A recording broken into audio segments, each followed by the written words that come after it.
Hello my dear students. मैं आपके लिए एक वीडियो और लेकर आया हूँ जिसका नाम है प्रोजेक्शन ऑफ ए वेक्टर। बहुत सारे बच्चों की क्वेरीज आ रही थी कि प्रोजेक्शन ऑफ वेक्टर्स क्या होते हैं। तो आज हम ठीक से समझते हैं ये क्या है। हमारी सीरीज़ की ये थर्ड वीडियो है। चलिए करते हैं। प्रोजेक्शन के नाम से क्लियर हो जाना चाहिए आपको कि प्रोजेक्शन का मतलब एक तरीके से शैडो पड़ रही है। किसी भी चीज़ की शैडो पड़ना प्रोजेक्शन बोल देते हैं हम उसको। अब यहाँ पे क्या पड़ रही है? वेक्टर वन की प्रोजेक्शन टू पे पड़ रही है, राइट। इस प्रोजेक्शन वन की जो इस वेक्टर वन की जो प्रोजेक्शन है, ये रहा आपका वेक्टर वन। ये है वेक्टर वन। जिस टाइम ये वेक्टर वन नीचे गिरता गिरता गिरता इस यहाँ आएगा तो ये प्रोजेक्शन बन जाएगी उसकी, यानी कि इसकी परछाई है ये। ठीक है, जो किसके ऊपर पड़ रही है? वेक्टर टू के ऊपर। बस अभी तो फिलहाल इतना ही करना है कि projection of vector one on vector two, projection vector one की टू के ऊपर। बस अब इसको ठीक से समझते हैं हम। सबसे पहले बात करता हूं मैं एक्स एक्सिस की और वाई एक्सिस, यानी कि 2D प्लेन ले लेता हूं मैं एक, और यहाँ पे एक पी पॉइंट ले लेता हूँ। इसको इसके साथ कनेक्ट कर देता हूँ। ये बन गया मेरा ओपी वेक्टर। ओपी वेक्टर को जनरली हम आर वेक्टर से डिनोट करते हैं हर एक बुक में। अब देखो, जब ये ओपी वेक्टर की शेडो इस एक्स एक्सिस पे पड़ेगी और वाई एक्सिस पे पड़ेगी तो क्या होगा? जब ये शेडो ओपी वेक्टर की कहाँ पड़ेगी? एक्स एक्सिस पे। देखो ये एक्स एक्सिस पे प्रोजेक्शन पड़ गई इसकी, और आप यहाँ पे भी देख रहे होंगे साथ के साथ इस पिक्चर में भी रेड कलर का जो प्रोजेक्शन पड़ रहा है। तो यहाँ पे ओपी वेक्टर की प्रोजेक्शन पड़ गई इतनी इतनी। तो जितनी ओपी वेक्टर की लेंथ है उतनी ही तो प्रोजेक्शन पड़ेगी ना। नहीं समझे? जितनी ओपी वेक्टर की लेंथ है उतनी ही तो शेडो पड़ेगी उसमें। तो यहाँ पर क्या आ सकता है? यहाँ पे पूरे पूरे चांसेस हैं कि उसकी लेंथ निकालने का तरीका होता है हमारा ओपी वेक्टर का मैग्नीट्यूड कर दो, है ना। लेकिन यहीं पे बात खत्म नहीं होती है, इसको मैं आगे बताऊंगा, अच्छे से 3D में बताऊंगा मैं इसको। फिलहाल इतना समझो कि जब कोई वेक्टर किसी के ऊपर पड़ेगा तो उस वेक्टर की जो लेंथ है उतनी तो गिरेगी ना उसके ऊपर भी। लेकिन अगर कोई लेंथ की शेडो, जो भी वेक्टर की शेडो होती है वो बड़ी या छोटी भी हो सकती है, उसको भी कैसे कवर किया जाएगा? उसको भी कवर किया जाएगा। तो अब देखते हैं कि प्रोजेक्शन ऑफ वेक्टर। अभी तो फिलहाल इतना समझ में आता है कि ठीक है, एक्स एक्सिस पे ये पड़ गई, ये वाई एक्सिस पे पड़ेगी इस तरीके से। तो ओपी वेक्टर की प्रोजेक्शन एक्स एक्सिस पे पड़ेगी, उतनी लेंथ पे पड़ेगी।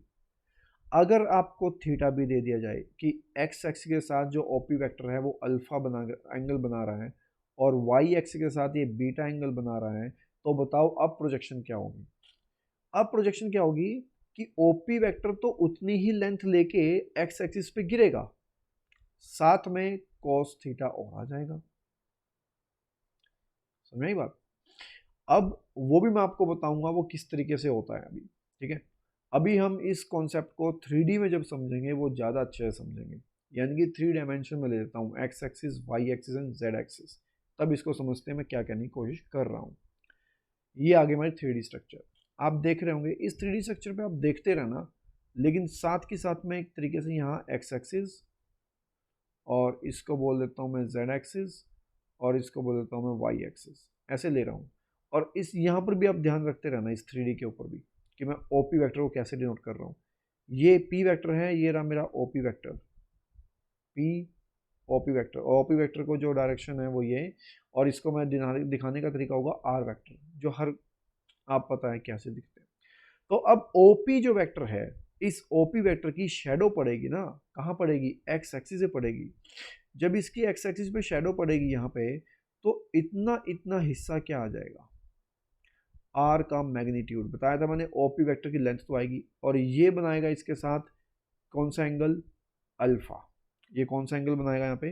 अल्फा एंगल बनाएगा। अब देखो मैं इसको कैसे बताऊंगा आपको, इस एक एक डेमो दे रहा हूँ। इस तरीके से हम पता कर सकते हैं कि ये क्या मैं कहने की कोशिश कर रहा हूँ। आप जरूर देखना। देखो,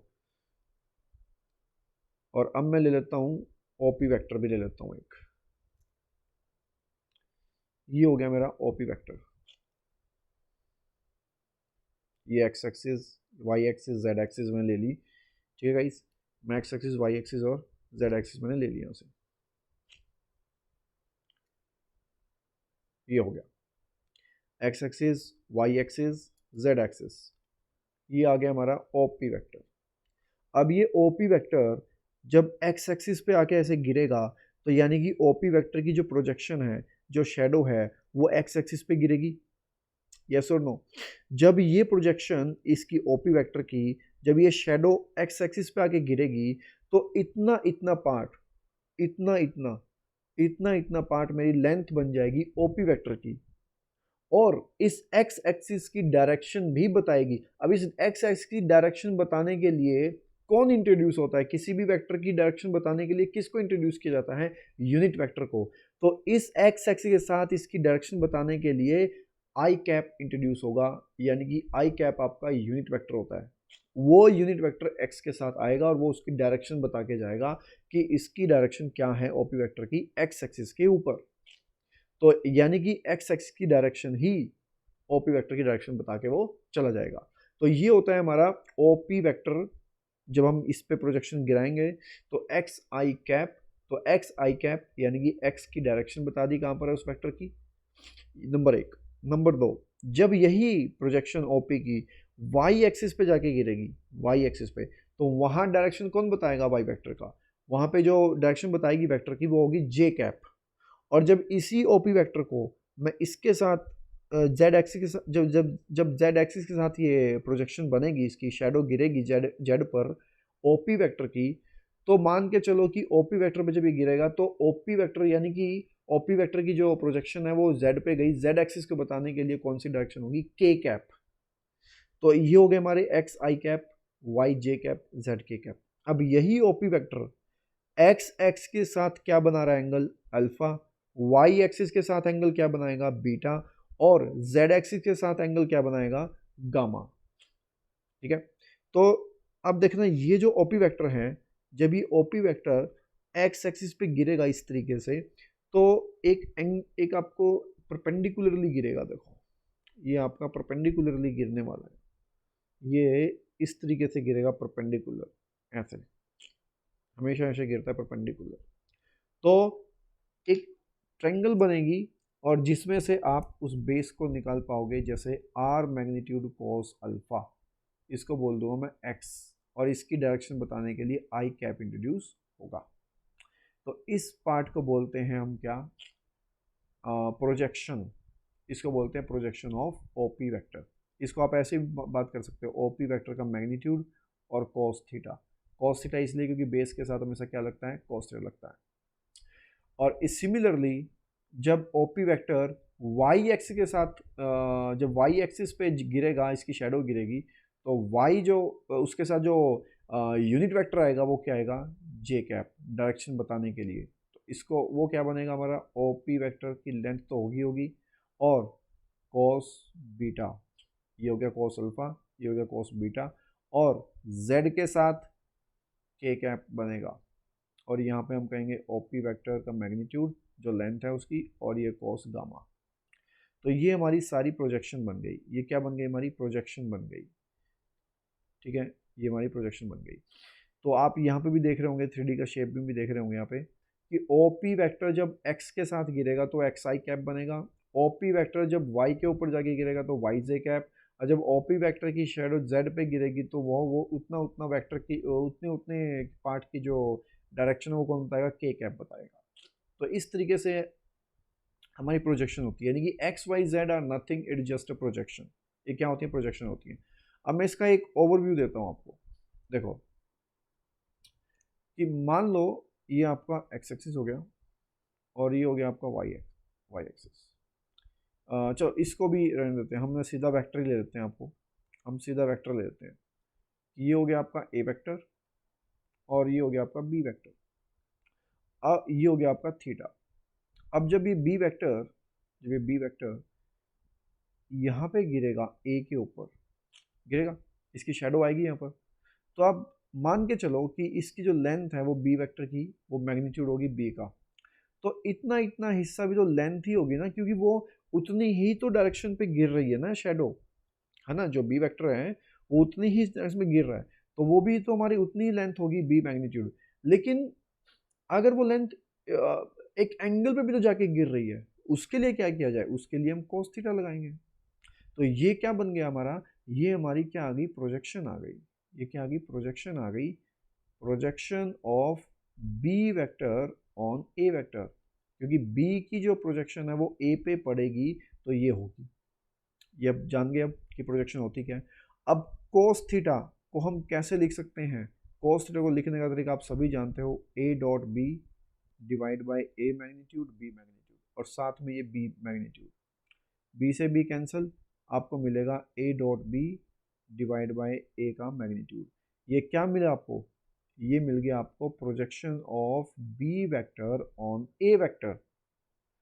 अब याद रखने के लिए क्या किया जाए, जिसकी प्रोजेक्शन जिसके ऊपर जाके गिर रही है, देखो बी की प्रोजेक्शन ए पे गिर रही है, तो ए पे दबाव आएगा, ए पे प्रेशर आएगा, तो वो दो बार दबाव वो दबाव महसूस करेगा ए कि मेरे ऊपर आके गिर गया भाई, है मेरे ऊपर आके गिर गया। तो यानी कि कोई मोटा अच्छा खासा आदमी गिरा होगा इसके ऊपर, तो वो दो बार दबेगा अपने आप में, है ना, दो बार वो दबेगा। कौन दबता है उसमें हमेशा, जो नीचे आएगा, नीचे कौन आएगा, ए आएगा। क्यों, क्योंकि ए ही तो दबा है ना, ए दबा है तो उसी को नीचे लेके जाएंगे, तो इसीलिए। अब अगर अगर यहां पर ये पूछ लिया जाए projection of A vector on B vector, तो कौन दबेगा, अब बी दबेगा, तो A dot B divide by B magnitude. ठीक है, तो ये होती है projection of A on B, किसी की भी वेक्टर की प्रोजेक्शन किसी दूसरे वेक्टर पर। चलिए क्वेश्चन लेके देखते हैं, फिर मैं आपको बताता हूँ ये होता क्या है। देखिए, projection of A vector along B vector, यानी कि ए की जो प्रोजेक्शन है वो बी पर जाके पड़ रही है, तो कैसे करेंगे, A dot B divide by, कौन दब रहा है यहाँ पर, बी दब रहा है, तो बी का मैग्नीट्यूड।